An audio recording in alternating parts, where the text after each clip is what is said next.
cutting through the noise on the Visitor Information Center review. Ensuring ratepayers' money is used effectively to support tourism in Snowy Monaro, by Chris Chan. The latest manufactured outrage to hit Snowy Monaro is the reaction to a motion that proposes reviewing the cost-effectiveness of the Cooma and Bombala Visitor Information Centers, VICs. Predictably, the usual chorus of misinformation merchants have jumped at the opportunity to distort the issue, whipping up hysteria over a simple, responsible governance measure. Let's set the record straight. What the motion actually says. The motion calls for an assessment of whether the funding allocated to visitor information centers is delivering value for money, and if alternative strategies might better serve regional tourism. It does not propose immediate closures, nor does it mandate a shift to a digital-only model. It simply asks, are we spending ratepayer money in the best way possible to support tourism? If the answer is yes, then fantastic, no change needed. If the answer is no, then it's time to consider improvements. Here's what the motion actually states. That Council include in its draft 2026 Delivery and Operational Plan a process to conduct a formal review process to assess the cost-effectiveness of the Visitor Information Centers, VICs, in Cooma and Bombala. This review should evaluate whether the current funding allocation provides the best return on investment for tourism support. The review should also explore alternative strategies to enhance visitor engagement and regional tourism growth.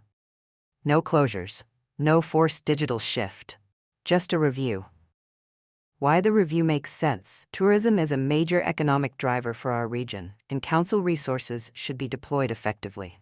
The reality is that visitor behaviors are changing, with most travelers now relying on digital platforms for trip planning rather than traditional visitor information centers.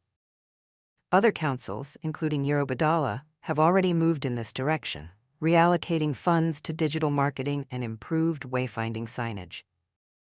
Cooma's Visitor Information Center, for example, operates in a location with limited parking, while tourists already have access to information at the Snowy Hydro Discovery Center and the National Parks Building in Jindabyne. Also, the Cooma Visitor Information Center is virtually inaccessible for this with caravans and RVs, because of its location. Meanwhile, the Bombala Visitor Information Center sees minimal visitation, yet continues to drain council funds.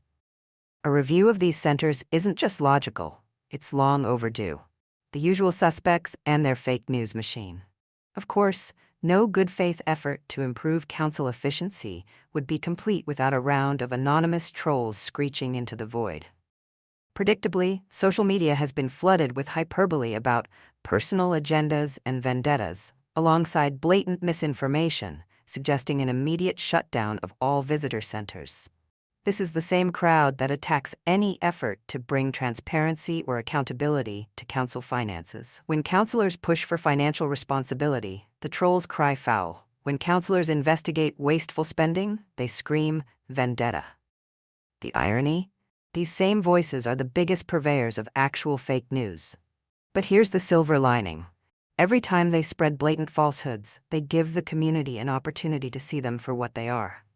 The more they froth at the mouth, the clearer it becomes that their real agenda isn't community benefit, but self-serving misinformation campaigns. Moving forward, a review of the visitor information centers is not a radical or dangerous idea. It's a sensible one. If the study proves the visitor information centers are vital assets, they'll stay. If it finds that funds could be better allocated, then ratepayers should expect their money to be spent more effectively.